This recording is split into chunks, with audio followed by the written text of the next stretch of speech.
Pada kesempatan ini, kita akan melihat bagaimana Magnus Carlsen menghancurkan Scandinavian defense yang coba dimainkan oleh Alexander Simanov.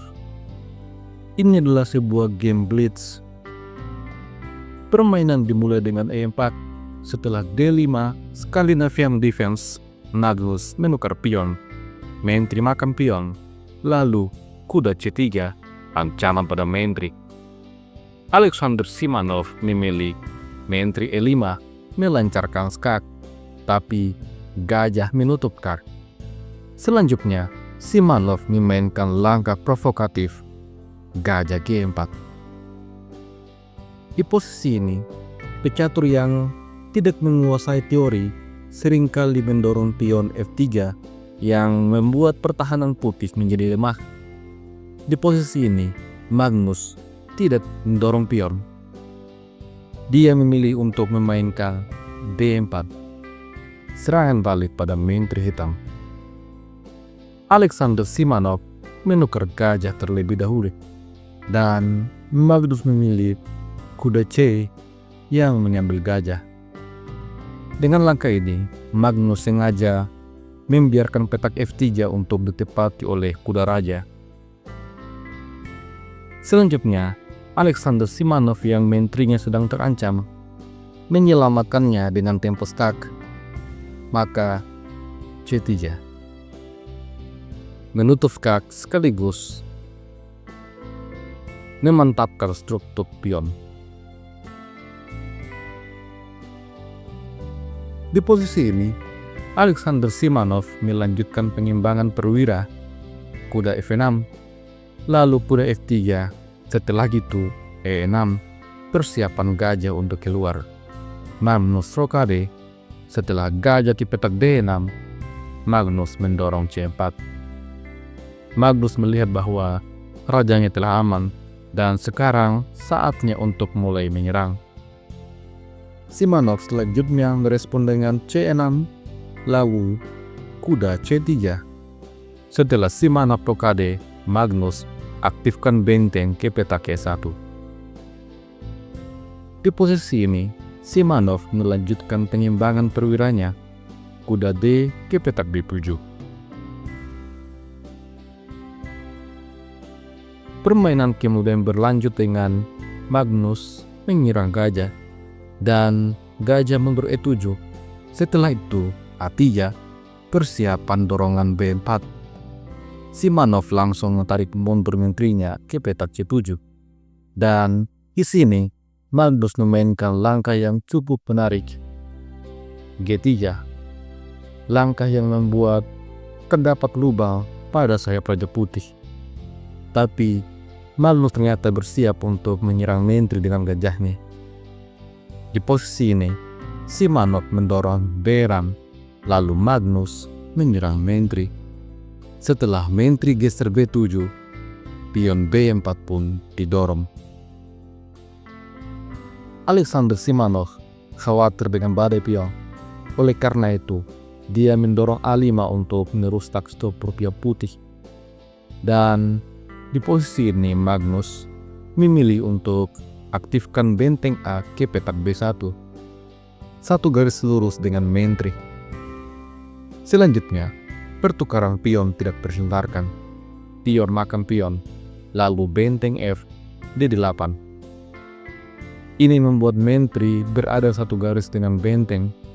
Oleh karena itu, Magnus Carlsen menyelamatkan menterinya ke petak C2, menghindari ancaman kombinasi.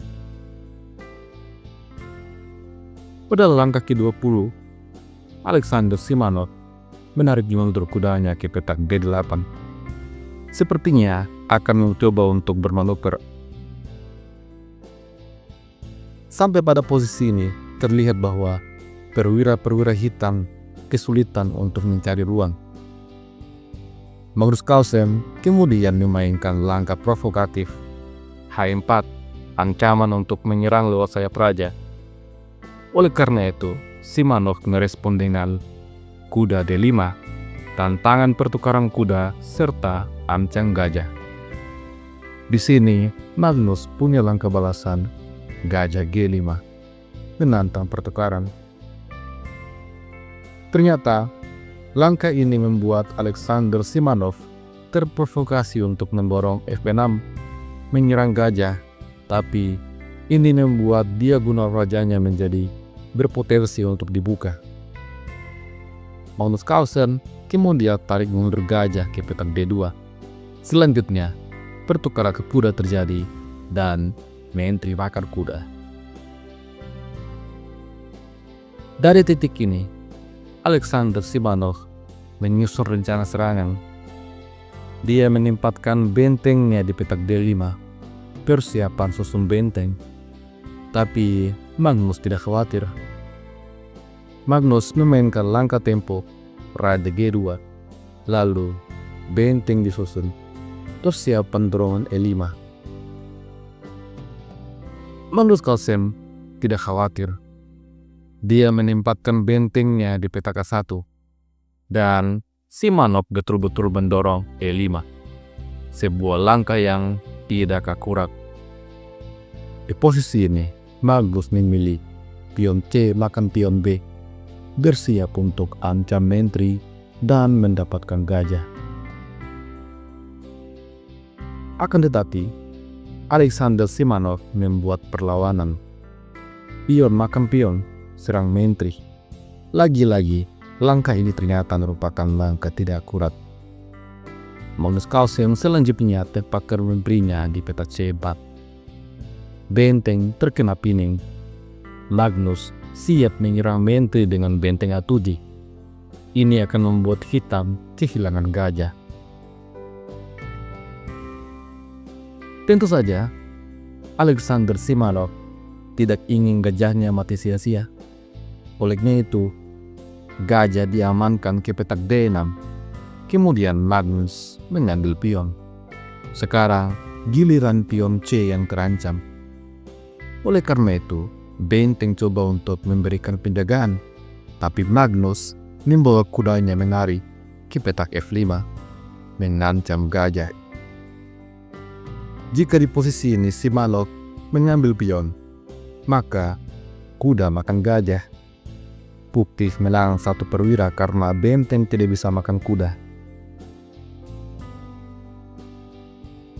Oleh karena benteng terkena pining, maka Alexander Simanov menggeser rajanya. Sekarang Simanov siap untuk makan kuda. Namun, Magnus Carlsen punya balasan. Benteng A7. Mentri terancam dan mengambil pion. Namun selanjutnya Magnus juga makan pion. Apabila di posisi ini benteng nekat untuk makan kuda, maka Mentri G8 skakmat. Oleh karena itu, Alexander Simanov menunda untuk makan kuda. Terlebih dahulu dia adu Mentri. Namun ternyata Magnus Carlsen yang sedang unggul secara posisi menolak mentah-mentah. Di posisi ini, Magnus menempatkan menterinya di petak G4, memberikan ancaman skakmat.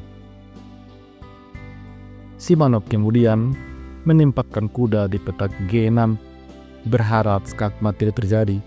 Namun di posisi inilah Magnus Carlsen memainkan langkah brilian.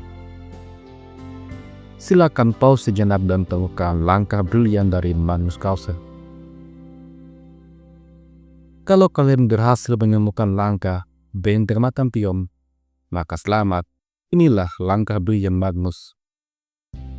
Jika di posisi ini raja melarikan diri, maka Mentri makan kuda, skak. Setelah raja F8, Mentri G7, skakmat. Oleh karena itu, Alexander Simanov menerima pengorbanan benteng. Tapi selanjutnya, Mentri kembali skak.